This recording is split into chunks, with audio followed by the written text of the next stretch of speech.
buo nyiriri prariyo daher mondo akon jo Kenya with a lot of confidence ni wegi gitim gimoro amora ma sirikal ineno ka timo marach wegi gitem. In fact gima nyalo kono jo Kenya ni manya ukil moro amora bathi kanyo mondo samoro amora ma sirikal otimo gima rach tidonjone.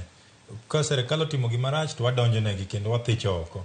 Kendo in addition to that, oken sirikal kende ma inyalo donjone kotimo gima rach. Inyalo donjone kata mana ng'amundiki, kata mana jaodi, kata mana wadu, ng'ata kotimo gimoro amora ma ok mori wadhi e doho. Mondo doho otim ang'owa omake mafuanda. Erokamano ahinya Brian wakili, erokamano ahinya kuom biro e twak kanyakla kod Kevin Osido jalony weche mag telo.